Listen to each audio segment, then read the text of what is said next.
school pa lang kami, mataas na ang pangarap namin ng best friend kong si Lani. Pangarap na namin na magkaroon ng magarang kotse, magandang bahay, at masayang pamilya. Sa mga kaklase nga namin, kami daw ang most likely to succeed noon. Pero dahil sa hirap ng buhay, di kami nakatapos. Kaya ngayon, pareho kaming walang kotse, walang sariling bahay, at pinakamasaklap sa lahat, magiging most likely na tumandang dalaga pa yata kami. Ay!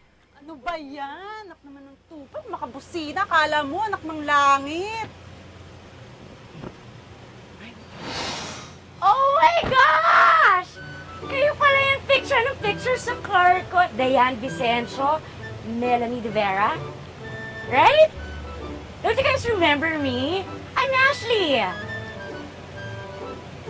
Ashley Cruz? Yeah! Ako nga! Ang pinakamagandang kaklase ko / prom queen ng high school. Kamusta na kayo? Eto, nagtatrabaho kami sa... That's nice, whatever that is. Actually, buti nakita ko kayo. Kasi meron tayong homecoming event ng high school batch natin. And you guys are invited. Talaga? Teka, I'll get the invitations. Ano tayo? Siyempre, dapat makita natin yung mga sinutunan. Ay, walang malak nakita sila. Here, oh. Ay, parang high school reunion. Eh, kailan naman to? Ayan, nakalagay yung Sabado. Wala tayong isusuot. Hayaan mo na. Just wear something nice.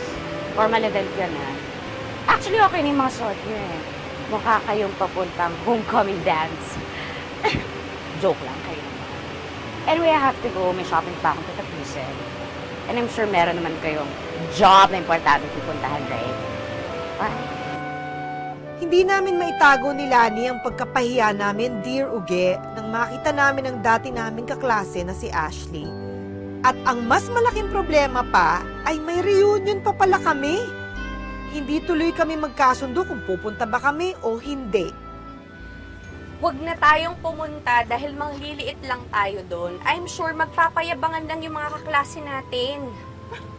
Anong manliliit? Eh, tayo nga yung mostly to succeed noon. Day, noon pa yun, ano? Ano ka ba? Tingnan mo nga tayo ngayon, manikurista. Eh, ano naman? Marangal naman na trabaho yun, no? Basta, pupunta tayo. O sige, sige. Kunyari pupunta tayo. Ano namang isusuot natin, Aber? Akong bahala. Ewan ko sa'yo. Excited na ako sa Sabado. Hindi ako kukuha ng trabaho. Pupunta tayo dito. Teka lang, saan mo man nakuha itong damit natin? Doon sa tahian ni Aling Josie. Kaya, huwag manggudumihan yan. Nangingiram ko na yan. Huwag na lang kaya tayo tumuloy. Baka pagtawanan lang tayo sa loob. Ano ka ba? Nandito na tayo. Might as well, di ba? Tsaka, may raffle dyan mamaya. Manalo pa tayo. Sayang yun, no? Short pa ako dun sa pambayad ng meral ko sa bahay. Kaya ka na. Oo, sige. Sige. Hi! Hi, ma'am. Basahin po.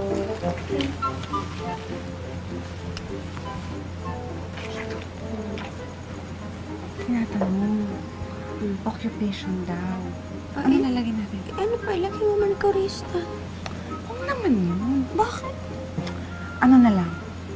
Freelance nail artist. Ay, hindi. Freelance artist. Para mas social naman, di ba? Nabasa ko yun sa magazine doon. Sige, bahala ka na. Oo, ano pa ba? Dahil sa tingin namin, Dear Uge, ay wala kaming maipagmamalaki, naisipan na lang naming baguhin ang ibang detalye ng buhay namin kahit isang gabi lang. Mula sa trabaho, address, at pati mga achievements namin. Nag-imbento na lang kami ng nilagay sa form. Total, wala namang makakaalam ng totoo. Here. Thank you. Hoy. Sino hinahanap mo dyan? Ay, wala. Asus, wala daw si Anthony yan, no? Ay, sino yun? Hoy, sino daw? Yung heartthrob nung high school tayo, patay na patay ka kaya doon.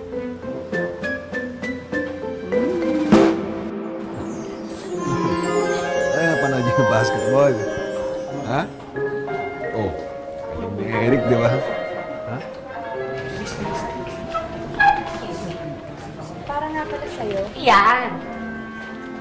Wow. Dear Anthony, roses are red, violets are blue. My heart is full of love for you. Ano ka pa yan to? Oh my God!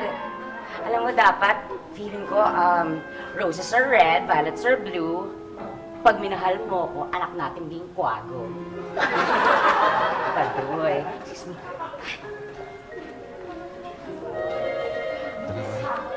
Okay ka lang ba? Huwag mo nang pansinin yun. Ganun talaga yun eh. Tita yun eh. Ayan mo na, huwag mo nang pansinin yun. Iyak. Ini-imagine mo si Antonino. Ay, hindi! Ano ka ba? Oo. Teka nga muna. Kung baka Anthony ka dyan, bakit? Ako lang ba yung may iniisip at may namimiss? Ikaw, wala ka bang namimiss? Wala. Talaga? Hindi mo namimiss si Ken? Hindi, no? Talaga? Sa akin ka pa nagkunwari?